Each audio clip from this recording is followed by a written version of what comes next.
ছোট ছোট গাড়ি আনছি মাত্র 10 টাকায়। শুনলে আপনারা অবাক হয়ে যাইবেন, কইবেন 10 টাকায় আবার কি গাড়ি পাওয়া যায়। আসলেই সত্যি কথা, কারণ কি এই ছোট ছোট গাড়ি দেখে অনেকেই কিনতে চায় না, কারণ এইটা বাসার অনেক ঝামেলা।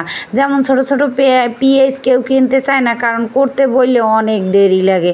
আর যে আপুরা ভাইয়েরা মানে যে আপুরা অফিস করে তাদের ক্ষেত্রে আর কি বলবো, তারা তো সহজে ছোট কোনো জিনিসই কিনতে চায় না, কারণ কাটতে করতে দেরি হয়। আজকে এই যে ছোট ছোট মানে গাড়ি নিয়ে আইছি, ভাবছি কি যে বাসায় নিয়ে সেদ্ধ করে খুব সুন্দর করে ধুইয়া তারপরে ভর্তা বানাবো। তো যখন এই সেদ্ধ করছি তখন এই ছেলেটাই বলে কি, মা ভর্তা বানানোর দরকার নাই, তুমি চিংড়ি মাছ দিয়ে রান্না করো অনেক মজা করিয়া। তারপরে সবাই মানে আমাকেও ঘরে আবার গাড়ি দিয়ে সবাই পছন্দ করে।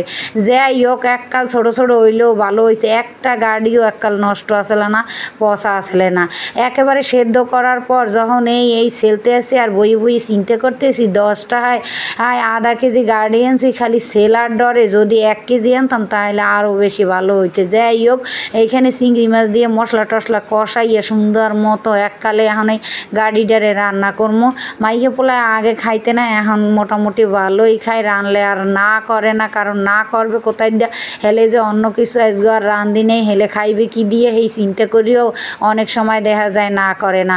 অনেক কিছু থাকলেও অনেক সময় দেখা যায় রান্দার মতো সময় থাকে না, কারণ কি দেখা যায় মাইয়ে পোলা পড়তে আহে, আবার কেউ কাজ শিখতে আহে, আবার কেউ 3 পিস নিতে আহে, আবার সেলাই কাজের জন্য আহে, মানে একেবারে হজ বড় ল আপুরা ভাইয়েরা কি আর কম।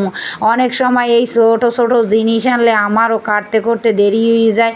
যাই হোক, মাইয়ে পোলায় মাঝে মধ্যে হেল্প করে, আর নিজে একটু সময় পাইলে তারপরে কাজ গুছাই থুই।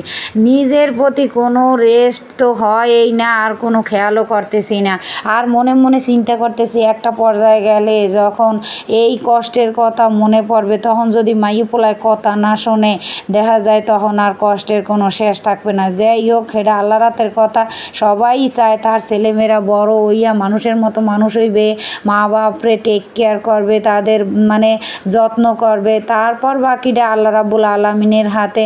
যদি মনে করেন কারোর ভাগ্যে সুখ থাকে তাহলে না সুখ হইবে, আর কারোর ভাগ্যে যদি দুঃখ থাকে তাহলে তো দুঃখই তাকে পাইতে হইবে। এটাই তো স্বাভাবিক, আর এটাই বাস্তব।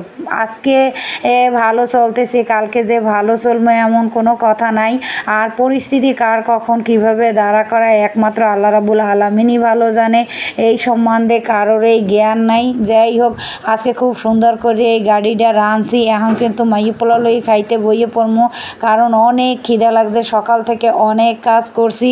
বেশিরভাগ সময় এখন আর নাস্তা বানানো হয় না, কারণ কি টাইমের অভাবের কারণে।